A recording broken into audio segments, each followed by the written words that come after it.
मुझे ये दुआ पढ़ते हुए जो है वो 15 साल हो गए हैं और मेरा ये ज़ाती तजर्बा है। और जब भी मैंने ये मांगी है, जिस टाइम मैंने मांगी है, वो मेरी कबूल हुई है।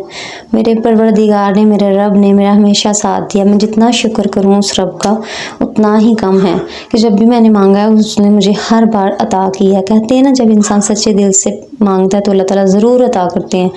वो रब जो है वो एक माँ जो होती है वो एक बच्चे से प्यार करती है, लेकिन वो रब जो है वो एक इंसान से 70 माँओं से ज़्यादा मोहब्बत करता है। तो हम कैसे कह सकते हैं कि वो हमारी दुआएं कबूल नहीं करता। आप एक बार दिल से मांग के तो देखें उससे, वो आपको ज़रूर अता करेगा। ये दुआ जो है ये मेरा ज़ाती तजर्बा है। मुझे 15 साल हो गए हैं इसको पढ़ते हुए, और जब भी मैंने मांगी है, जिस टाइम भी मैं मांगी, मेरी ज़रूर कबूल हुई है और मेरे रब ने हमेशा मेरी इज़्ज़त रखी है। ये दुआ मुझे मेरे एक टीचर थे, उन्होंने बताई थी कि पढ़ने के लिए ना, जब स्कूल लाइफ में थे, कि आंख नहीं खुलती, फजर के लिए आंख नहीं खुलती, तो आप ऐसे कहा करें। तो तब हम करते थे तो हमारी आंख खुल जाती थी। अब ये दुआ जो है वो उन लोगों के लिए ख़ास, वो बेचारे जो कहते हैं कि रमज़ान में हम रोज़ा रखने के लिए सारी हमारी रह गई और हमारा रोज़ा भी छूट गया। बाज़ दफ़ा जो है वो सारी किए बगैर रोज़ा रखते हैं तो वो सोते नहीं हैं। कुछ लोग तो होते हैं रात जागते हैं, लेकिन अल्हम्दुलिल्लाह मैं सोती हूँ, रिलैक्स होकर सोती हूँ और मैं ये दुआ मांग के सोती हूँ। और तब ये मेरे पास अलार्म भी नहीं था, मोबाइल भी नहीं था, और मेरी शादी हो गई और मैं इतनी वो अपसेट थी। मैंने कहा अब ड्यूटी है मेरी सहरी बनाने की, तो मैं क्या करूं। तो फिर मैंने ये दुआ जो है मांगना शुरू की और मेरे रब ने हमेशा मेरी इज़्ज़त रखी। कहते हैं ना, अपने रब से मांगो तो वो ज़रूर अता करेगा। लेकिन मैंने जब भी मांगा मेरे रब ने मेरी इज़्ज़त रखी।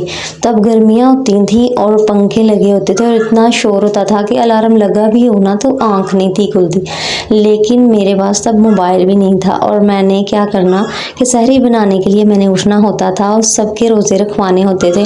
तो ज़ाहिर सी बात है, अगर एक इंसान लेट उठता है तो उससे सबके रोज़े जो हैं वो उसके लेट हो जाते हैं या छूट जाते हैं, तो उसको बहुत ज़्यादा फिर ज़िल्लत का निशाना बनना पड़ता है। तो मैंने क्या करना कि मेरी जो सास थी ना, वो इत्काफ़ पे हमेशा बैठती होती थी और उनकी ज़िम्मेदारी मेरे पे होती थी कि मैंने उनका रोज़ा रखवाना, वो भी टाइम पे। तो मैंने तब ये दुआ मांगना शुरू की। और मेरी एक जेठानी थी और देवरानी थी, वो अब हम ना जॉइंट फैमिली में रहते थे। जो देवरानी थी उस बेचारी पे जब जिम्मेदारी पड़ी तो उससे भी ऐसे ही हुआ ना, कभी रोज़ा रख लिया, कभी लेट उठी तो उससे बातें सुनना पड़ती थी। फिर जब मैंने उससे बताया तो उसने किया, तो वो भी मुझे दुआएं देती थी, कहती थी वाकई मैं जब भी मांगती हूँ और इस तरह मांगती हूँ तो मेरी ज़रूर उस टाइम एग्जैक्ट टाइम आँख खुल जाती है।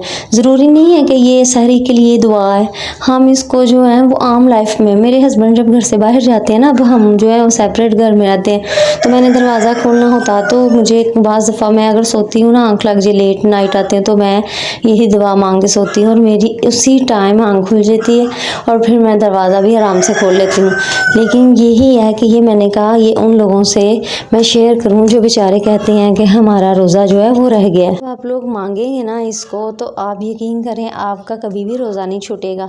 वो इस तरह है कि जब भी आपने किसी ज़रूरत पे या किसी मतलब फ़जर के लिए आपकी आँख नहीं खुलती, फ़जर के टाइम के लिए, तब आप मांगा करें। मैं ऐसे कहती हूँ कि मेरे रब, मेरे परवरदिगार, आपने हमें पैदा किया और आप ही हमें अता करते हैं। जितना शुक्र करूँ उतना ही कम है कि जब भी मैंने मांगा है आपने मुझे अता किया। कि मेरे पास इतने अमल तो नहीं है, एक गुनाहगार हूँ, बिना मांगे इतना अता कर रहे हैं। जब मैं मांगती हूँ आप मुझे फिर भी अता करते हैं।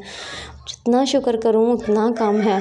आपने पहले ऐसे ही कहना है और फिर मैंने कहना या मेरे परवरदिगार, आपने मुझे इस टाइम ना, मुझे प्लीज़ अल्लाह ताला अपने पंजतन पाक के सदके, नबी पाक सल्लल्लाहु अलैहि वसल्लम के ज़ाती अक़दस के सदके, या परवरदिगार मेरी जो है आपने इज़्ज़त रख लेनी है। अब मेरी इज़्ज़त आपके हाथ में है मेरे परवरदिगार। मैंने सबके रोज़े रखवाने हैं या मैंने खुद रोज़ा रखना है, तो मैं सारी जो है वो टाइम पे बना सकूँ। और मेरी 3 बजे आपने उठना या 2 बजे, तो आपने कहना कि मेरी 3 बजे या 2 बजे जो है वो आँख खुल जाए। अल्लाह ताला मैं ये आप पे, मतलब ये नहीं है कि ये आपने कहना कि ये शिरक होता है या इस तरह, हम मांगेंगे तो अता करेगा ना। हमने तो इल्तिजा करनी है कि अल्लाह ताला आपने मुझे उठा देना प्लीज़ अपने नबी के सदके अल्लाह ताला, और मेरी इज़्ज़त रख लेना आप। तो आपने फिर जो है ना वो कहना कि मैं सोने लगी हूँ, मैं ना अलार्म पे हूँ ना किसी से, सिर्फ मुझे आपने ही उठाना है। और हमेशा मेरी हर सहरी आप रखवाते, मतलब सहरी में आप उठाते हैं, मुझे आँख खुलती है मेरी, मैं रोज़ा रखवाती हूँ। तो जितना शुक्र करूँ اتنا ہی کم ہے میرے پروردگار، آپ نے مجھے ضرور اتنے بجے اٹھا دینا اور آپ نے سو جانا ہے، وہ درود پاک پڑھنا ہے والآخر، اور آپ نے سو جانا ہے۔ میرا الارم بھی نہیں لگا ہوتا، مطلب کہ اب تو میرے پاس موبائل ہے نا تو میں لگا کے سوتی ہوں، لیکن جس ٹائم کے لیے میں دعا مانگتی ہوں نا وہ الارم بجنے سے پہلے ہی میری آنکھ کھلتی ہے، وہ چاہے کسی کے شور سے آنکھ کھلے، چاہے کوئی آپ کو اٹھائے، وہ اراؤنڈ ایگزیکٹ اسی ٹائم آپ کو یقین نہیں آئے گا کہ میرا پروردگار اتنا غفور و رحیم ہے، اتنا غفور و رحیم ہے کہ یا اللہ پاک ہم گناہ گار ہیں لیکن ہماری ہر دعا قبول ہوتی ہے۔ اور فجر کے لیے بھی جب جن لوگوں کی آنکھ نہیں کھلتی تو اس کے لیے آپ آزما کے دیکھیں، آپ لوگ ایک بار کریں، آپ کو یقین آئے گا کہ واقعی ایسا ہوتا ہے۔ جب آپ لوگ، ہم گناہ گار لوگ ہیں، ہم تو اللہ تعالیٰ کی عبادت بھی پورے طریقے سے جو ہے وہ صحیح طریقے سے ادا نہیں کرتے، لیکن وہ میرا پروردگار ایسا ہے، وہ کہتے ہیں مانگ کے تو دیکھو ایک بار، میں تمہیں عطا کروں۔ وہ تو بہانے سے ہمیں عطا کرتے ہیں، بہانے ڈھونڈتے ہیں ہمیں عطا کرنے کے اور ہمیں معاف کرنے کے، تو اس لیے آپ نے اسی طرح کرنا ہے۔ اگر میری یہ آپ کو دعا پسند آئی، ایک بار کریں گے تو پھر آپ کو پتہ چلے گا۔ ویڈیو پسند آئے تو اس کو لائک کر دیں، سبسکرائب کر دیں تاکہ آپ کو ہر ویڈیو اچھی مل سکے۔ ملتے ہیں نیکسٹ ویڈیو میں، تب تک کے لیے اللہ حافظ۔